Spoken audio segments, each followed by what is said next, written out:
Hi, this is CA Shahid Ali, and this is my podcast number 19. 2 more days to go for CMA June 2024 examination results. ഒരുപാട് messages വരാൻ തുടങ്ങി.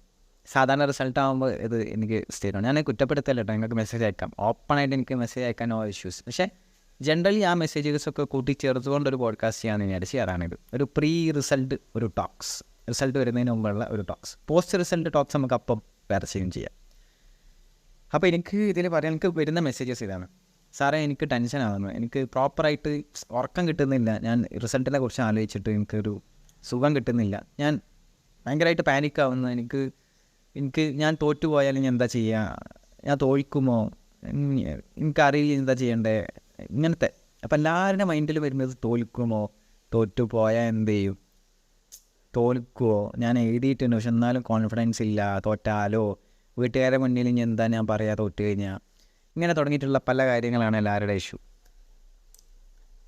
Tension is normal.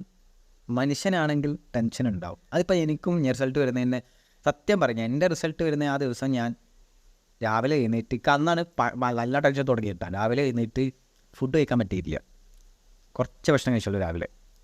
അതിനുശേഷം ഞാൻ വണ്ടി എടുത്ത് നേരെ പോയി ഒരു ചായക്കടയിൽ ഇങ്ങനെ ഇരുന്നു. എനിക്ക് ചായയാണ് എൻ്റെ മെയിൻ. കുറേ ആൾക്കാർക്ക് അറിയുന്നുണ്ടാവും എൻ്റെ ടെൻഷൻ വന്നാലും ഹാപ്പി വന്നാലും ഡിപ്പെൻഡ്സ് അപ്പോൺ ഞാൻ കൂടുതൽ ഡിപ്പെൻഡ് ചെയ്യുന്ന ചായ ആയിരിക്കും. അപ്പോൾ ചായക്കടയിൽ ഞാൻ ഇങ്ങനെ പോയിട്ട് ഒരു കട്ടൻ ചായ ആയിട്ട് ഇങ്ങനെ ആയിരിക്കുക. ഡ്രസ്സൊക്കെ ഒരു മുഷിഞ്ഞ ഡ്രസ്സൊക്കെയാണ്, ഞാൻ അതൊന്നും ശ്രദ്ധിച്ചിട്ടില്ല, എൻ്റെ മൈൻഡിൽ ഒന്നുമില്ല. വീട്ടിൽ നിന്ന് ഇറങ്ങിയ പാടെ ഞാൻ പോവാം, ഞാൻ അങ്ങനെ ഇരിക്കുക. എനിക്ക് അതെൻ്റെ ടെൻഷനാണ്.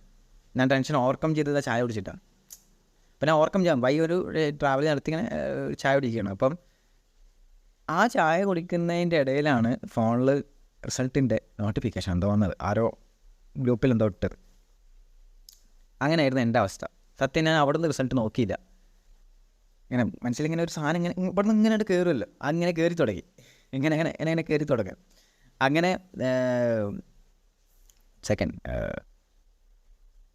അങ്ങനെ ഞാൻ ബൈക്കെടുത്ത് വീണ്ടും തിരിച്ച് വീട്ടിലോട്ട് എത്തി. റൂമൊക്കെ അടച്ചിരിവ്, ഫോണിൽ ഇങ്ങനെ എത്തി നോക്കിയിട്ട് റിസൾട്ട് നോക്കിയത്. അൾട്ടിമേറ്റ്ലി പാസ്സായി. അപ്പം ഞാൻ എൻ്റെ ടെൻഷൻ്റെ ആ കഥ പറഞ്ഞത്. ഞാൻ ഇത്രയും ഇങ്ങനെയൊക്കെ പറയുന്നുണ്ടെങ്കിലും എനിക്കും ടെൻഷൻ ഉണ്ടാവും. പക്ഷേ ആ ടെൻഷൻ കൊണ്ട് തലേ ദിവസം ഉറങ്ങാതെ ഇരുന്നിട്ടൊന്നുമില്ല കേട്ടോ. നല്ല ഉറങ്ങിയിട്ട് റിസൾട്ടിനെ തൊട്ട മുമ്പൊക്കെ നല്ല ഉറങ്ങിയിട്ടൊക്കെ ഉണ്ട്. അപ്പം ഞാനും പറയുന്നതാണ്, കാരണം നമ്മൾ പറ്റുന്ന രീതിയിലുള്ള എഫേർട്ട് നമ്മൾ ഇട്ടിട്ടുണ്ട്, ജെന്യുവൻലി ഇട്ടിട്ടുണ്ട്. നമുക്ക് ആ ഒരു ഗിൽറ്റി മനസ്സിനുള്ളിലില്ല, നമ്മൾ പണിയെടുത്തിട്ടില്ല എന്നുള്ള ഗിൽറ്റി ഇല്ല. ശരി, ഞാൻ എപ്പോഴും പറയാറുണ്ട് ആ ഗിൽറ്റി പാടില്ല. ആ ഗിൽറ്റി നമ്മളിതില്ലേ ചേട്ടാ, നിങ്ങൾ പല ഫങ്ഷൻസ് ഒഴിവാക്കിയിട്ടാണ് ഈ പഠിച്ചത്. പല പരിപാടികൾ എന്ന് വെച്ചാൽ പല മാരേജസ്, മറ്റ് ഒക്കേഷൻസൊക്കെ ഉണ്ടായിരുന്നു. ഫ്രണ്ട്സുമായിട്ടുള്ള ട്രിപ്പ് ഒന്നും ചെയ്തിട്ടില്ല. സിനിമകൾ പലതും അതെങ്കിലും ഇറങ്ങിയിട്ടുണ്ടാവും, ഒന്നും കണ്ടിട്ടില്ല. എല്ലാ സംഭവങ്ങളും നമ്മൾ വേണ്ടാന്ന് വെച്ച് ഇരുന്ന് പഠിച്ച് പ്രോപ്പറായിട്ട് നമ്മൾ എക്സാമും എഴുതി കഴിഞ്ഞ് ഇനി അതിലൊന്നും നമുക്ക് ചെയ്യാനില്ല, റിസൾട്ട് വരട്ടെ എന്ന് വെയിറ്റ് ചെയ്യാനേ പറ്റുള്ളൂ. വരട്ടെ, അപ്പം നോക്കാം, അത്രയേ ഉള്ളൂ. അപ്പോൾ ഇപ്പം നിങ്ങൾ ഈ പാനിക്കായി അല്ലെങ്കിൽ ഈ ടെൻഷൻ ഇപ്പം തന്നെ ടെൻഷൻ, റിസൾട്ടിൻ്റെ ആ ഡേ നിങ്ങൾ രാവിലെ ടെൻഷൻ ആയിക്കോ, പ്രശ്നമില്ല. അല്ലെങ്കിൽ തലേന്നും കുറച്ചൊക്കെ ടെൻഷൻ ആയിക്കോ, പ്രശ്നമില്ല. പക്ഷെ അത് ടെൻഷനായി നിങ്ങളെ ഹാപ്പിനെസ് കളയാന്ന് പറഞ്ഞു കഴിഞ്ഞാൽ it's A waste of time, സത്യം പറയാം. സോ ഇതിൽ ഞാനിപ്പോൾ അങ്ങനെയുള്ളവർക്ക് എന്ന് വെച്ചാൽ ഇനിയിപ്പോൾ ടെൻഷനാണ് അല്ലെങ്കിൽ അത് ഓവർകം ചെയ്യാൻ പറ്റുന്നില്ല, മനുഷ്യ സഹജമാണല്ലോ ഈ പറഞ്ഞ കാര്യങ്ങളൊക്കെ. ടോക്ക് വിത്ത് സമ്മൺ, ആരെങ്കിലും സംസാരിക്കുക. വീട്ടിലുള്ള ആരെങ്കിലും ആണെങ്കിൽ ബെറ്റർ, മദർ ഓർ ഫാദർ. ഞാനത് ചെയ്യാറുണ്ട്. ഞാൻ ഉമ്മാനോട് സംസാരിക്കും, പറയും ഇങ്ങനെ സാരമില്ല, അപ്പോൾ വരുമ്പോൾ നോക്കാം, റിസൾട്ടല്ലേ വരുമ്പോൾ നോക്കാമെന്ന് പറയും. പക്ഷേ ആ ഒരു വാക്ക് മതി, റിലാക്സ് ചെയ്യാനുള്ള, മനസ്സിലായോ? അപ്പം you should talk with someone. അങ്ങനത്തെ ഇഷ്യൂസ് എന്തെങ്കിലും ആർക്കെങ്കിലും ഉണ്ടെങ്കിൽ സംസാരിക്കാം. എന്നോട് സംസാരിക്കുകയാണെങ്കിൽ I am also ready for that. എന്നോട് സംസാരിക്കാം. എന്നോട് അങ്ങനെ സംസാരിക്കുന്നവരും ഉണ്ട്, മെസ്സേജ് അയക്കുന്നവരും ഉണ്ട്. അപ്പോൾ അങ്ങനെ സംസാരിക്കാം ആരോടെങ്കിലും, അപ്പോൾ കുറേ റിലീഫ് കിട്ടും. അവർ you should take some break. ഇപ്പോൾ എന്തെങ്കിലും ചെയ്തുകൊണ്ടിരിക്കുന്ന ആളാണെങ്കിൽ ഒരു ബ്രേക്ക് എടുത്തിട്ട് സം എൻ്റർടൈൻമെൻറ്റ് എന്തെങ്കിലും ആയിട്ടുള്ള സംഭവങ്ങൾ ചെയ്യാം. സിനിമ ആണേ, ട്രിപ്പ് പോവേ, എന്തെങ്കിലുമൊക്കെ ചെയ്യാം. ഈ റിസൾട്ടിൻ്റെ ആ സമയത്തൊക്കെ ട്രിപ്പ് പോകുന്ന ആൾക്കാരുണ്ട് കേട്ടോ. ജനറലി ബോയ്സ് അധികം ഉണ്ട്. ഈ റിസൾട്ടിൻ്റെ ആ സമയം വെച്ചിട്ട് ട്രിപ്പ് പോകും. അത് റിലാക്സ് ആകാൻ വേണ്ടിയിട്ടല്ല, അത് അവർ വെറുതെ ആകാൻ വേണ്ടിയിട്ടല്ല. ഗേൾസിനും പോകട്ടോ, ഞാൻ ബോയ്സും ഗേൾസും സ്പെസിഫിക്കലി പറയല്ല. ബോയ്സ് അധികം പോകുന്ന കണ്ടിട്ടുണ്ട്, അങ്ങനെ ഗേൾസിനെ അങ്ങനെ കണ്ടിട്ടില്ല. ഓക്കെ, സോ അങ്ങനെ എന്തെങ്കിലും ചെയ്തിട്ട് ഈ പറഞ്ഞ ഇഷ്യൂസൊക്കെ ഒഴിവാക്കി വെറുതെ നമ്മുടെ ഈ സന്തോഷം കളഞ്ഞിട്ടുള്ളൊരു പരിപാടിയും it's not a good thing. നമ്മൾ ആകെ കുറച്ച് കാലം അവിടെ ജയിക്കുക, ആ കുറച്ച് കാലം സന്തോഷവും ഇല്ല, ഒരു വെറുതെ ഈ ടെൻഷനും കരച്ചിലും പിഴിച്ചിലും മാത്രമാണെന്നുണ്ടെങ്കിൽ ഇറ്റ്സ് നോട്ട് ഗ്രേറ്റ് തിങ്. മനസ്സിലായി? അപ്പം എല്ലാ സംഭവങ്ങളും നമ്മൾ ജോലി കിട്ടുന്നതും പഠിക്കാൻ വേണ്ടി ജോലി ജോലി കിട്ടാൻ വേണ്ടിയിട്ട് നമ്മൾ പഠിക്കുന്നത്. എന്തിനാ ജോലി കിട്ടിയിട്ട്? ഹാപ്പി ആയിട്ട് നല്ല സ്റ്റാൻഡേർഡ് ഓഫ് ലിവിങ്ങിൽ നല്ല ശമ്പളമൊക്കെ വാങ്ങി ജീവിക്കാൻ വേണ്ടിയിട്ട് അല്ലേ? So ultimate thing is happiness. സത്യം പറയാം, ultimate thing is happiness. So അത് ഇല്ലെങ്കിൽ പഠിച്ചിട്ടോ അല്ലെങ്കിൽ മറ്റൊന്നും ചെയ്തിട്ടോ ഒന്നും കാര്യമൊന്നുമില്ല. ഇപ്പം ഞാനിപ്പോൾ ഇതൊക്കെ പറഞ്ഞിട്ടുണ്ടെങ്കിൽ എനിക്കും ഇതേമാതിരി ആങ്സൈറ്റി അല്ലെങ്കിൽ ഇങ്ങനത്തെ ഇഷ്യൂസും ഓവർ തിങ്കിങ് ഒക്കെ ഉണ്ടായിട്ടുണ്ടെങ്കിൽ ഐ വിൽ കൺട്രോൾ ഇറ്റ്. ഞാൻ കൺട്രോൾ ഇപ്പം എന്നെ സംബന്ധിച്ചിടത്തോളം പേഴ്സണലി എന്നെക്കുറിച്ച് പറയുകയാണെങ്കിൽ എനിക്ക് നല്ലോണം വിഷമമുള്ള ഒരു സംഭവം വരികയാണെങ്കിൽ ഞാൻ കരയും. സത്യം പറയാൻ ഞാൻ കരയും. ആരും കാണാതെ ഞാൻ ഇരുന്ന് കരയും. അപ്പോൾ ബോയ്സ് കരയോ എന്ന് വെച്ച് കഴിഞ്ഞാൽ ഞാൻ കരയാറുണ്ട്. സത്യം പറയാം, ഇറ്റ്സ് മൈ ജെന്യുവൻലി ഞാൻ പറയും. എനിക്കത് പറയാൻ മടിയുമില്ല. അത് കരഞ്ഞു കഴിഞ്ഞാൽ ചിലപ്പോൾ എൻ്റെ ആ ഒരു സംഭവം അവിടെ തീരും. ഇപ്പോൾ രാത്രികളിലായിരിക്കും കരയുക. എന്തെങ്കിലും ഇഷ്യൂസ് നമുക്ക് എല്ലാവർക്കും മൈൻഡ് അല്ലോ എപ്പോഴും ഒരേപോലെ ആവണമെന്നുണ്ടോ? ഞാൻ അപ്പോൾ പറയുന്ന പോലെ എനിക്ക് മൈൻഡ് എപ്പോഴും ഹാപ്പി ആവണം അല്ലേ? Something will happen. എന്തെങ്കിലുമൊക്കെ ആയിക്കഴിഞ്ഞാൽ നമ്മൾ എങ്ങനെ ആയാലും നമുക്ക് വിഷമം വരും. വിഷമം വരുന്ന സമയത്ത് ഞാൻ ഇങ്ങനെ ആലോചിച്ചിട്ട് അങ്ങനെ കരയും. ആ കരച്ചിൽ കഴിഞ്ഞാൽ അവിടെ തീർന്നത്. പിന്നെ അതവിടെ കഴിഞ്ഞു. പിന്നെ അതിനെക്കുറിച്ച് ആലോചിക്കുക അല്ലെങ്കിൽ അതുമായിട്ട് ബന്ധപ്പെട്ട സംഭവങ്ങളോ ഒന്നൊന്നും ഇല്ല. അതവിടെ കഴിഞ്ഞു. അപ്പം ഞാൻ ചെയ്യാറുണ്ട്. ഞാൻ അങ്ങനെ കരഞ്ഞു പോകും. കരഞ്ഞു കഴിഞ്ഞാൽ അവിടെ കഴിഞ്ഞു, അത്രേ ഉള്ളൂ. അത് ഞാൻ പറയുന്നത്, ഞാൻ കരയുന്നവർ കരയുക, നിങ്ങൾ ഇതാക്കുക, അങ്ങനെ കഴിഞ്ഞു. ഇനി റിസൾട്ടിനെ കുറിച്ച് പറയാന്നുണ്ടെങ്കിൽ എല്ലാവരും പറയുന്നത് റിസൾട്ട് ഇപ്രാവശ്യം കുറച്ച് പാസ് പെർസെൻറ്റേജ് കൂടുതലായിരിക്കും എന്നൊക്കെ പറയുന്നുണ്ട്. ഐ തിങ്ക് ഓൾസോ ഇപ്രാവശ്യം പാസ് പെർസെൻറ്റേജ് കുറച്ച് കൂടുതലായിരിക്കും എന്ന് തോന്നുന്നു. അത്യാവശ്യം ആൾക്കാരൊക്കെ പാസ്സാവും തന്നെയാണ് ഞാനും വിചാരിക്കുന്നത്. ആൻഡ് അങ്ങനെ പറഞ്ഞു കേൾക്കുന്നത് അതെനിക്കും അറിയില്ല. എന്നൊരു റൂമേഴ്സ് കേട്ട് പാസ് പെർസെൻറ്റേജ് അത്യാവശ്യം കൂടുതലായിരിക്കും, കുഴപ്പമില്ലാത്ത രീതിയിൽ പാസ് പെർസെൻറ്റേജ് വരും എന്നൊക്കെ. പിന്നെ എനിക്ക് പറയാനുള്ളത്, വാട്ട് ഇഫ് ഫെയിലായി എന്ത് ചെയ്യും? അതൊരു ചോദ്യം തന്നെയാണ്. ഫെയിലായി ഞാൻ ചിന്തിക്കാറുണ്ട്. റിസൾട്ട് വരുമ്പോൾ ഞാൻ ചിന്തിക്കാറുണ്ട്, ഫെയിലായ എന്താ, പാസ്സായ എന്താ എന്നാൽ കറക്റ്റ് പ്ലാൻ ചെയ്യും.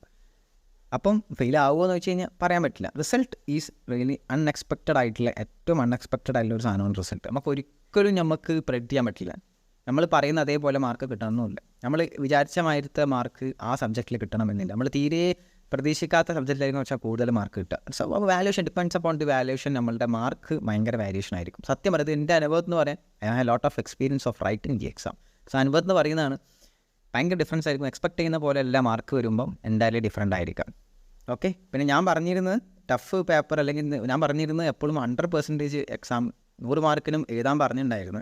അപ്പം അങ്ങനെ എഴുതിയവർക്കൊക്കെ അത്യാവശ്യം 40 ഒക്കെ വെച്ചിട്ട് കിട്ടുന്നത് കണ്ടിട്ടുണ്ട്. ഞാൻ പറഞ്ഞ 100 മാർക്കിന് എഴുതുമെന്ന് പറയാനുള്ള റീസൺ അതാണ്. അപ്പം അങ്ങനെ മാർക്ക് കയറിപ്പോവും. അത് ഞാൻ പറഞ്ഞില്ല. അപ്പം ഞാൻ ഇപ്രാവശ്യം ഫൈനൽ പാസ്സായതടക്കം ഐ തിങ്ക് എനിക്ക് ഓഡിറ്റിൽ കറക്റ്റ് 40ആണ്. ബാക്കി സബ്ജക്റ്റിൽ നല്ല മാർക്കുണ്ട്. അപ്പം ഓഡിറ്റ് കറക്റ്റ് 40 അങ്ങനെ ഞാൻ കറക്റ്റ് 40 എഴുതി അല്ല, സംതിങ് വിൽ ബി 39, 38, 37, 35 ക്രോസ് ചെയ്തിട്ടുണ്ടോ, അങ്ങനെ 40 ആക്കി തന്നിട്ടാണ് ഞാൻ പാസ്സായത്. അത് ഞാൻ കഴിഞ്ഞതിലും പറഞ്ഞിരുന്നു ഞാൻ ഏതൊരു പോഡ്കാസ്റ്റിൽ. സോ അങ്ങനെയൊക്കെ ഉണ്ട്. ഓക്കെ. സോ ടഫ് പേപ്പറിൽ അങ്ങനെ ഒന്നുമില്ല. ഞാൻ പ്രാവശ്യം ഓഡിറ്റ് എൻ്റെ കയ്യിൽ നിന്ന് പോകുമെന്ന് വിചാരിച്ചതായിരുന്നു. ആ പേപ്പറിൽ മാത്രമേ എനിക്ക് പേടി. പക്ഷേ അൾട്ടിമേറ്റ്ലി ഞാൻ ഫൈനൽ ഓഡിറ്റിൽ ഞാൻ പാസ്സായി. അങ്ങനെയാണ് CA-കാരനാവുന്നത്. ഒരു ദൈവ പുണ്യം എന്നൊക്കെ പറയില്ലേ, എന്തോ ഒരു നിങ്ങളെ ഒരുപാട് ആൾക്കാർ നിങ്ങളും പ്രാർത്ഥിച്ചിട്ടുണ്ട് അതിൽ നിന്നൊക്കെ കിട്ടിയ ഒരു ഇതെന്ന് പറയാം. സോ വാട്ട് ഇഫ് ഫെയിലായി എന്ത് ചെയ്യും? അത് ചോദ്യം തന്നെയാണ്. We should discuss that. ഞാൻ ചിന്തിക്കാറുണ്ട് ഫെയിലായി എന്ത് ചെയ്യും എന്ന് ഞാൻ ചിന്തിക്കാറുണ്ട്. അപ്പോൾ ആദ്യം ഫെയിൽ ചെയ്യാൻ ഒറ്റ കാര്യമുള്ളൂ, എവിടെയാണ് മിസ്റ്റേക്ക് പറ്റിയത്, ഏത് സബ്ജക്റ്റാണ് എൻ്റെ കയ്യിൽ നിന്ന് പോയത്, എന്തുകൊണ്ടാണ് അതങ്ങനെ ആയത്, full why what when how ഒക്കെ ചിന്തിക്കും. അതിനായിട്ടൊരു ഡേ തന്നെ സ്പെൻഡ് ചെയ്യും. ഒരു ഡേ മൊത്തം അതിനെ സ്പെൻഡ് ചെയ്യും. എന്തുകൊണ്ട് തോറ്റു, എവിടെയാണ് എനിക്ക് പേശത്, ഇനി എന്ത് കറക്റ്റ് ചെയ്താലാണ് ഇത് ശരിയാക്കാൻ പറ്റുക എന്ന് മൊത്തം ആലോചിച്ചിട്ടേ പണി തുടങ്ങുള്ളൂ. അല്ലെങ്കിൽ ഡയറക്റ്റ്ലി ബുക്ക് എടുത്ത് പണി തുടങ്ങില്ല. ഓക്കെ. സോ പാസ്സാവുകയാണെങ്കിൽ പിന്നെ അതിനുമായി ബന്ധപ്പെട്ട് മുന്നോട്ട് പോകുക. Pass and fail this is general for this thing. CMA CA പോലത്തെ കോഴ്സസിനൊക്കെ ദിസ് ഈസ് ജനറൽ. ഞാൻ പക്കാ ജനറലൈസ് ചെയ്ത് പറയുമല്ല. ചെറിയൊരു പോയിന്റ് ഓഫ് മിസ്റ്റേക്ക് കൊണ്ടൊക്കെ ഫെയിലാവാം, ഒക്കെ സംഭവിക്കാം. So you should accept that. First of all fail വന്നു കഴിഞ്ഞാൽ അക്സെപ്റ്റ് ചെയ്യണം, അത്രയേ ഉള്ളൂ. എവിടെ മിസ്റ്റേക്ക് പറ്റിയത് എന്താണെന്നുള്ളത് അക്സെപ്റ്റ് ചെയ്യുക. ദെൻ അതിൻ്റെ ആ മിസ്റ്റേക്സ് തിരുത്തുക, അതുമായിട്ട് മുന്നോട്ട് പോവുക, അത്രയേ ഉള്ളൂ. ആ മിസ്റ്റേക്സ് തിരുത്തിയില്ലെങ്കിലാണ് പ്രശ്നം. ഓക്കെ. സോ ഞാൻ പറയുന്നത്, if you are failing, I am with you. സത്യം പറയാം, ഐ ആം വിത്ത് യു. ആ മിസ്റ്റേക്സ് നമ്മൾ സോർട്ട് ഔട്ട് ചെയ്ത് നമ്മൾ അടുത്തതിൽ കയറിയിരിക്കും. ഫെയിൽ ആവാതിരിക്കട്ടെ, അത് ഞാൻ പറയുന്നത് ഫെയിൽ ആവാതിരിക്കട്ടെ. ഈവൻ ദോ ഫെയിൽ ആവാന്നുണ്ടെങ്കിൽ ഐ ആം വിത്ത് യു. സത്യം പറഞ്ഞാൽ എനിക്കറിയാം ആ ഫെയിലായിട്ടുള്ള ആ ജേണി, ഞാൻ ആ ജേണി കൂടെ വന്നതാണ്, അതുകൊണ്ട് എനിക്കറിയാം. മനസ്സിലായോ? ഞാൻ വീണ്ടും പറയുന്ന കാര്യമാണ്. ഞാൻ സത്യം പറഞ്ഞു കഴിഞ്ഞാൽ കുറേ പരാജിതരുടെ ജയം ഭയങ്കര രസമാണെന്ന് പറയില്ലേ, അത് ആസ്വദിച്ച ആളാണ് ഞാൻ. പല രീതിയിൽ പരാജയപ്പെട്ട ആളാണ്. ആ പരാജയത്തിൽ നിന്ന് ഒരു ജയം കിട്ടുമ്പോൾ ആ ശരിക്കും ആസ്വദിച്ച, ശരിക്കും അതിൻ്റെ മധുരം അറിഞ്ഞ ആളാണ് ഞാൻ, ആ ജയത്തിൻ്റെ. ഓക്കെ, സോ ഇപ്പോൾ പല സ്ഥലത്തും റെക്കഗ്നൈസ് ചെയ്യപ്പെടുന്നു. പണ്ട് ആർക്കും വേണ്ടാതെ, പണ്ട് പുല്ല് വിലയായിരുന്ന സ്ഥലത്ത് ഇപ്പോൾ നല്ല വില കിട്ടുന്നു. പല ആൾക്കാർ ഇങ്ങോട്ട് വന്ന് കൈ തരുന്നു, മൈൻഡാക്കുന്നു. മനസ്സിലായോ? സോ നമ്മൾ ആ സാധനത്തെ അച്ചീവ് ചെയ്ത് കഴിഞ്ഞാൽ we should get respect. We get respect. ഭയങ്കര സംഭവമായിരിക്കും.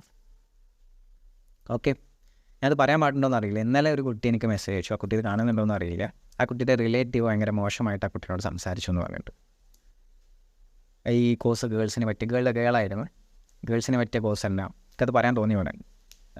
ഇതൊക്കെ എടുത്തിട്ട് എന്തിനാ വെറുതെ, ഒക്കെ ഗേൾസിന് പറ്റിയ കോഴ്സ് അല്ല, അത് കുറേ സമയം എടുക്കൂലേ, ഗേൾസൊക്കെ ഇത് ചെയ്താൽ അങ്ങനെ നടക്കുക എന്നൊക്കെ പറഞ്ഞിട്ട് ഭയങ്കരമായിട്ട് ആ കുട്ടീനെ ഡീമോട്ടിവേറ്റ് ചെയ്തു.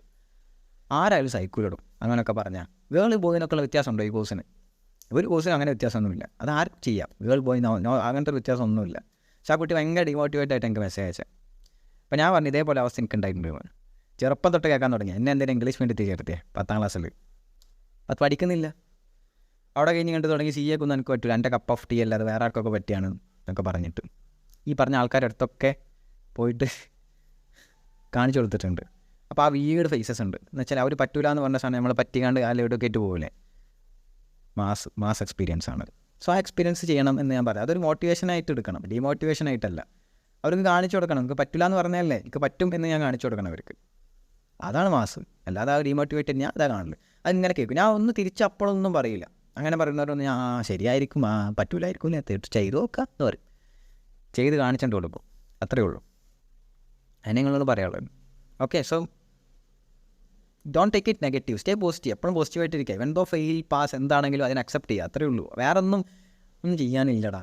ഫെയിലാണെങ്കിൽ ഞാൻ പറയുന്നത് ഞങ്ങളെ കൂടെ നമ്മൾ ആ മിസ്റ്റേക്സ് തിരുത്തിയിരിക്കും. ആ മിസ്റ്റേക്സ് എന്തൊക്കെയാണ് നോക്കിയിരിക്കും. നിങ്ങൾക്ക് എനിക്ക് പ്രോപ്പറായിട്ട് എനിക്ക് മെസ്സേജ് അയക്കാം, നോ ഇഷ്യൂസ്. നിങ്ങളെ മാർക്ക് ലിസ്റ്റ് എനിക്ക് മെസ്സേജ് അയക്കാം.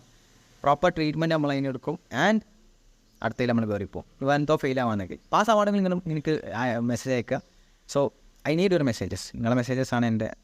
അപ്പോൾ ഫർദർ ചെയ്യേണ്ട കാര്യങ്ങൾ എന്താണെന്ന് വെച്ചാൽ നമുക്ക് ഡിസ്കസ് ചെയ്യാം. ഒക്കത്തിനും I am ready there for. ഞാൻ ഹെൽപ്പില്ലാതെ കുറേ നിന്നിട്ടുണ്ട്. അതാണ് ഞാൻ എൻ്റെ മറ്റ് സമയങ്ങൾ ഒഴിവാക്കിയിട്ടും ഈ പറഞ്ഞ പരിപാടിക്കാണ് നിൽക്കുന്നത്. എന്ന് വെച്ചാൽ ഒരുപാട് ആൾക്കാർ ഇതിൽ സ്റ്റക്കായി നിൽക്കുന്നുണ്ട്. എന്ന് വെച്ചാൽ എന്ത് ചെയ്യണമെന്ന് അറിയാതെ. ഇതേപോലെ ഞാനൊരു മൊമെൻറ്റിൽ നിന്നിട്ടുണ്ട്. അപ്പോൾ അത് വെച്ചിട്ടാണ് ഞാൻ ഇതൊക്കെ പറയുന്നത്. നിങ്ങൾ മെസ്സേജ് അയച്ചോളൂ, വിളിക്കാം, എന്ത് ചെയ്യാം, നമുക്കത് പരിഹരിക്കാം എന്നൊക്കെ പറയുന്നത്. കാരണം നമ്മളിപ്പോൾ ഇൻസ്റ്റിറ്റ്യൂഷനിൽ പഠിച്ചു കഴിഞ്ഞാൽ പിന്നെ ഇൻസ്റ്റിറ്റ്യൂഷനൊന്നും നമ്മളെ ബാക്കപ്പ് ചെയ്യില്ലല്ലോ. ഇപ്പോൾ ഒരു നമ്മൾ സ്ഥാപനത്തിൽ പഠിച്ച് കഴിഞ്ഞ് പോകുന്ന CMA നമ്മൾ ക്വാളിഫൈ ആയിട്ടില്ല ഇങ്ങനെ നിൽക്കുകയെന്നുണ്ടെങ്കിൽ ആ ഇൻസ്റ്റിറ്റ്യൂഷൻ മിക്കവാറും ബാക്കപ്പ് ചെയ്യാനില്ല. അവരവരുടെ അടുത്ത ബാച്ച് വെച്ച് അങ്ങനെ പോകും. അപ്പോൾ ഈ പറഞ്ഞ ആൾക്കാരുണ്ടല്ലോ, കുറച്ച് ആൾക്കാർ പുറത്തിങ്ങനെ നിൽക്കുന്നത്, അവരാണ് എനിക്ക് വേണ്ടത്. പിന്നെ അതേ സ്റ്റേജിൽ ഞാനൊരു സമയം ഒരുപാട് നിന്നിട്ടുണ്ട്, ഒരുപാട്. അപ്പം അങ്ങനെയുണ്ട്.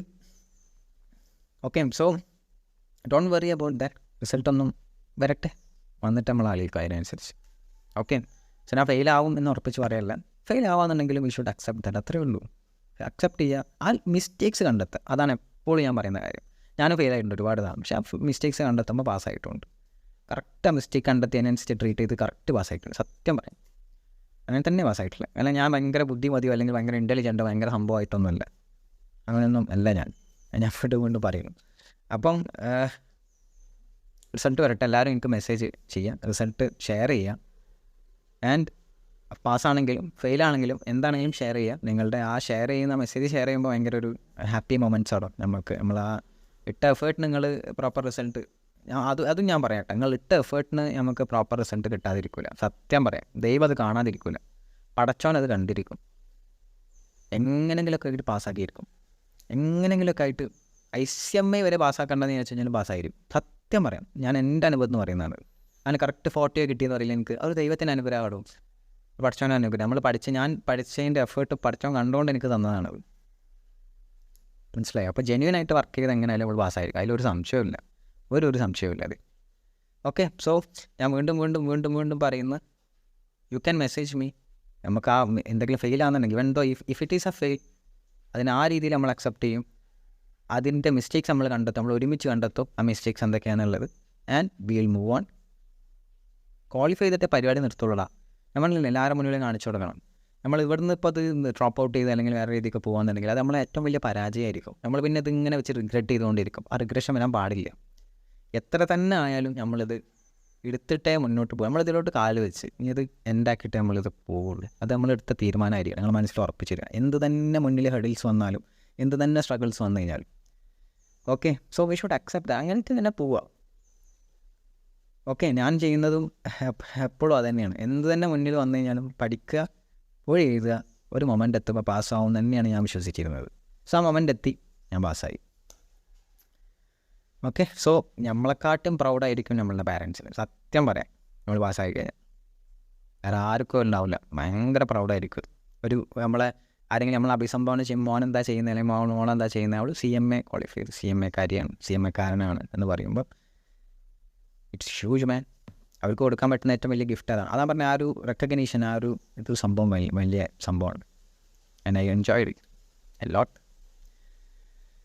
Okay, so don't worry. ഞാൻ പറയുന്നത് ഞാൻ വിറ്റ് നമ്മളിത് ഒക്കെ നീന്തി കടന്നിരിക്കും. ക്വാളിഫൈ ആവാതെ ഞാൻ നിങ്ങളെ വിടില്ല, നമ്മൾ ക്വാളിഫൈ ആയിരിക്കും. Okay, so see you in next podcast. After the result ഒരു പോഡ്കാസ്റ്റ് നമുക്ക് ചെയ്യാം. ഞാൻ വീണ്ടും പറയുന്നത് മെസ്സേജ് ചെയ്യാം, നിങ്ങളുടെ റിസൾട്ട് മെസ്സേജ് ചെയ്യാം, എന്താണെങ്കിലും. ആൻഡ് ഷെയർ ചെയ്യാം, കാര്യങ്ങൾ ഷെയർ ചെയ്യാം. പറ്റുമെങ്കിൽ ഷെയർ ചെയ്യാം. നിങ്ങൾക്ക് എല്ലാവർക്കും അത് കംഫർട്ട് ആവണമെന്നില്ല.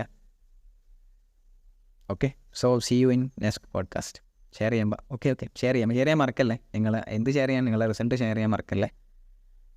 ആൻഡ് വീണ്ടും പറയുന്നു, if it is a fail also we will accept it. അതിൻ്റെ മിസ്റ്റേക്സ് നമ്മൾ ഒരുമിച്ച് കണ്ടെത്തിയിരിക്കും, മുന്നോട്ട് പോയിരിക്കും. Okay, so be positive always. Stay positive. കുറച്ചൊക്കെ ടെൻഷൻ ആവാൻ പ്രശ്നമൊന്നുമില്ല. Talk with someone. Tension over ആവുന്നുണ്ടെങ്കിൽ ക്ലിയർ ചെയ്യുക, പരിപാടി ഷെയറാക്കുക. Okay, bye. See you next podcast.